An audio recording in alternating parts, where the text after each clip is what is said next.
જય સચ્ચિદાનંદ. જય સચ્ચિદાનંદ.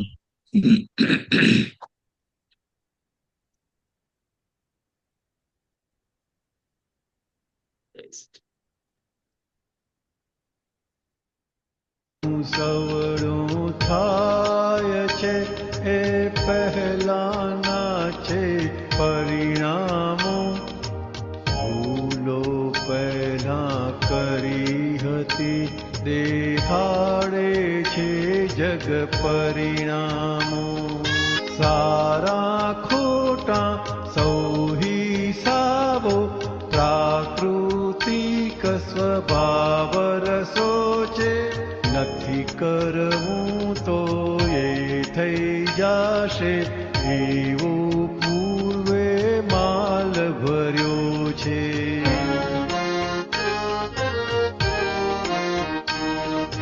લોકની વાતું લોકે રહેશે જો આત્મા શુદ્ધ શ્રી ન્યુપદ કોઈને દુઃખદાયી વર્તન પર પ્રતિક્રમ લીધો પરિણામો. જે અવળું સવળું થાય છે એ પહેલાના છે પરિણામો. ભૂલો પહેલા કરી હતી દેખાડે છે જગ પરિણામો. જય સચ્ચિદાનંદ. બધાના જીવનમાં અવળું સવળું થયા જ કરતું હોય છે. અને કેમ અવળું સવળું થાય છે? તો કે આપણે અજ્ઞાનમાં વીટેલું નહીં વીટાયેલું, એમાં શું સારું હોઈ શકે? એટલે આપણને નામધારી પોતાના મન વચન કાયાને ફાઇલ નંબર 1 કીધું છે. એટલે ફાઇલ એટલે આપણાથી જુદી, ફાઇલ એટલે આપણે નહીં, ફાઇલ એટલે આપણા સંયમમાં, આપણા કંટ્રોલમાં નથી. એટલે એ મન વચન કાયા જે રીતે પણ ઉકલે છે તેમાં આજે કોઈનું ચાલ્યું નહીં, કોઈ ભગવાનનું ચાલ્યું નહીં, તો આપણું ચાલવાનું નથી. એટલે એ જે અવળા સવડા પરિણામ બતાડે તે પહેલાના પરિણામ, પહેલાના કારણનું પરિણામ છે. એટલે આજે આપણને એ સત્તા મળી છે અને આપણે આજ્ઞામાં આવેલા છે.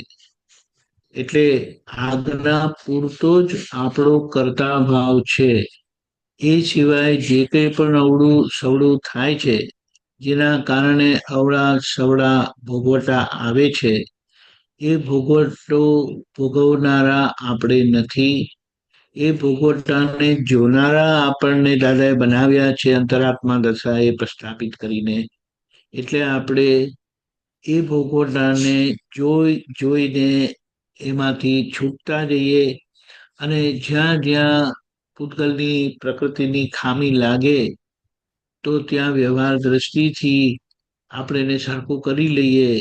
વ્યવહાર દ્રષ્ટિ આપણને આ પ્રકૃતિને, પૂતગલને નોર્મલ, સહજ અને પરફેક્ટ બનાવે છે.